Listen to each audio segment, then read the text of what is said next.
Welcome back to the Dr. Jonette channel. Today we are making Mexican black beans. So let's get cooking, but make sure you watch all the way to the end so you don't miss my neuronutrition nugget about black beans, why they are so good for your memory and learning.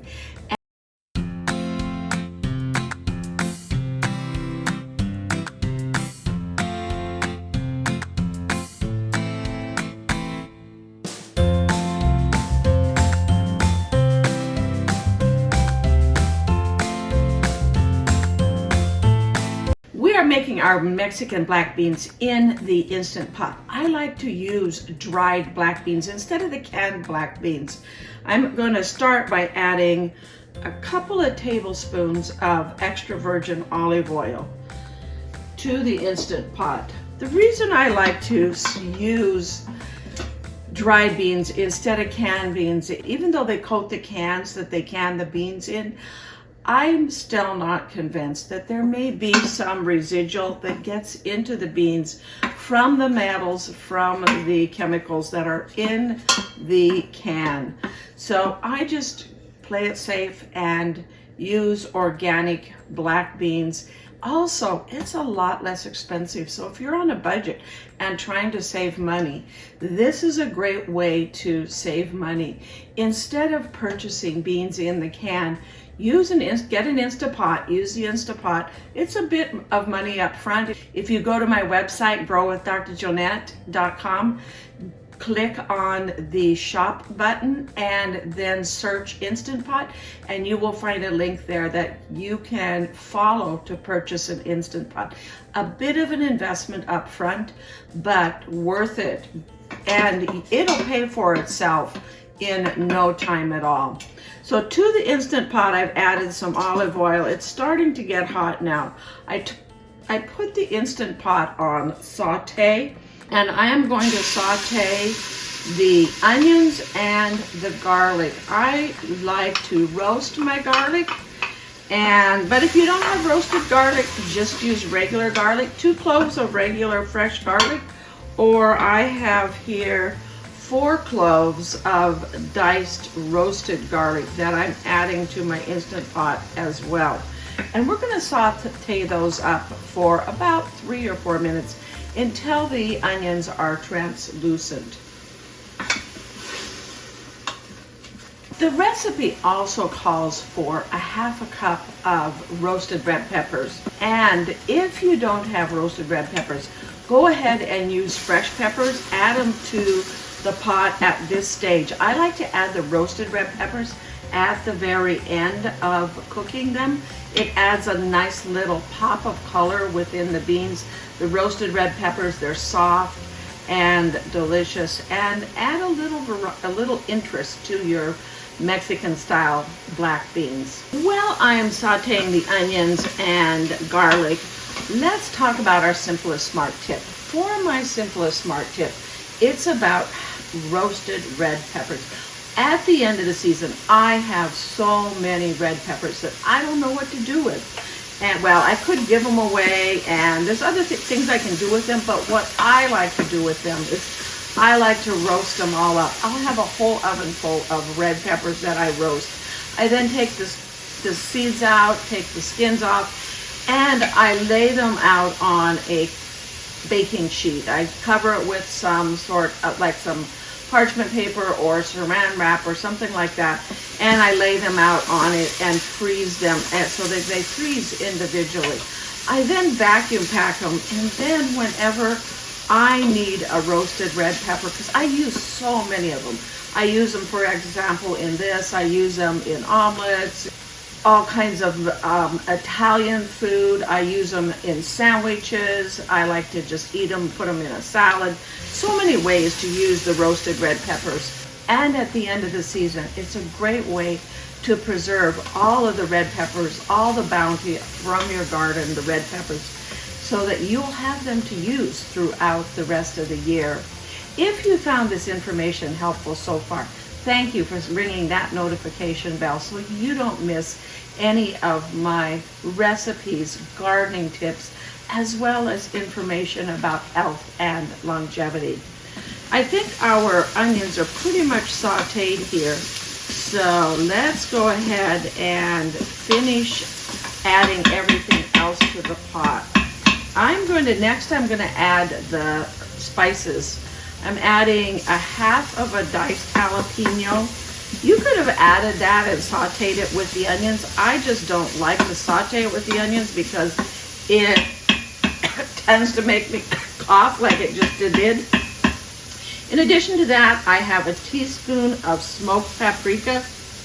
I love the smell of smoked paprika. If you don't use smoked paprika, I recommend you get some and use it. It's got that earthy, smoky, delicious, I don't know what it is, but I love smoked paprika. A couple of teaspoons of cumin and a teaspoon of salt and a teaspoon of chili powder.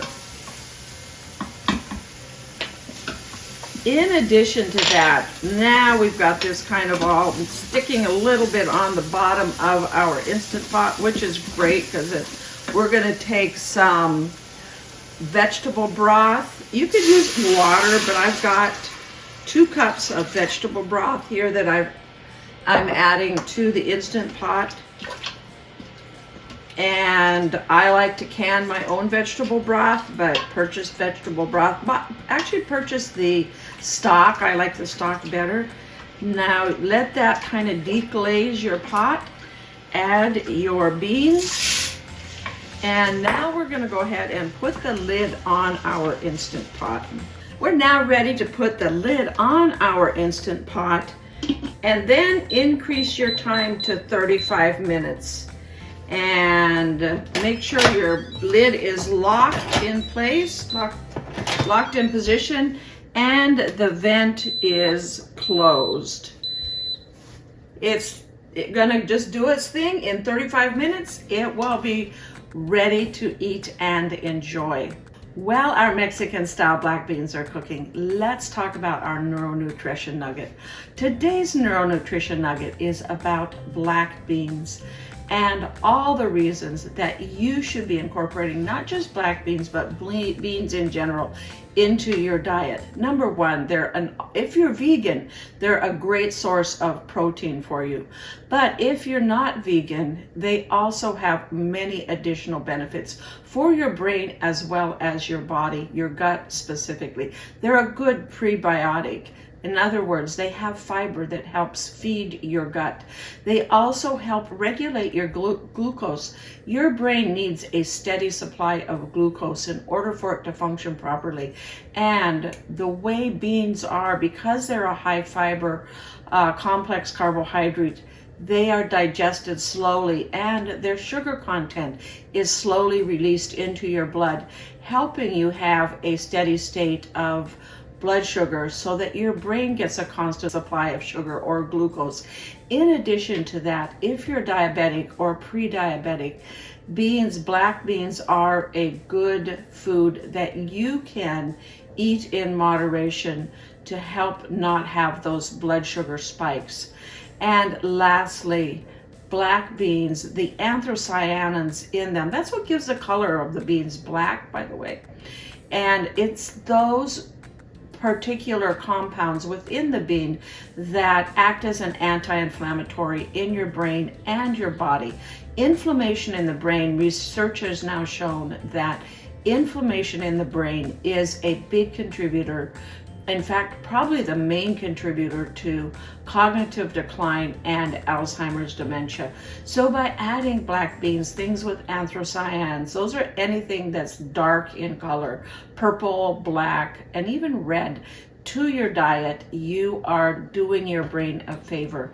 And the area of your brain that seems to be mostly affected or protected is your memory and learning centers. So the anthocyanins, the black beans, help not only prevent inflammation by scavenging up free radicals, they also seem to improve neurogenesis, which is the birth of new cells in your memory learning centers, maintenance of the cells that are there, and also prevention of destruction of your learning and memory cells. We are going to let this finish cooking, and I'll be back in about 35 minutes. That was a quick 35 minutes. Actually, it was closer to an hour, but we're just jumping right back in here. From your perspective, no time at all went by. The Instant Pot is done, and I'm going to go ahead and, oh, by the way, I didn't mention that after the 35 minutes are up, let the pressure naturally release, which takes about another 20 to 25 minutes, which gives you about an hour from start to finish. As you can see, the beans are cooked, and I'm going to add the peppers and stir it up. As you can see, the beans are all cooked. I'm going to go ahead, add those peppers and stir it up. These are the roasted peppers that I didn't add in the beginning because I wanted to add them at this point.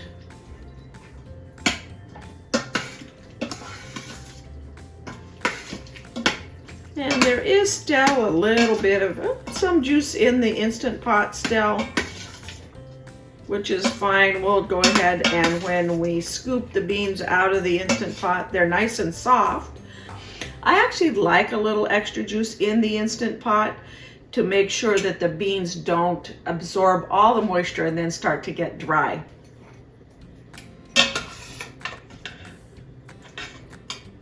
You can see the nice little pieces of red pepper there.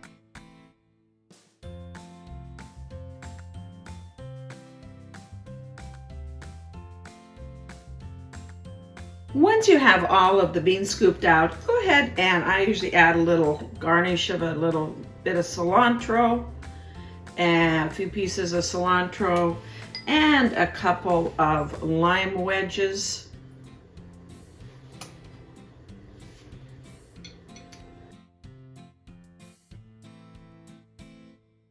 And your black beans are ready. Thank you for watching, clicking that like button, as well as subscribing.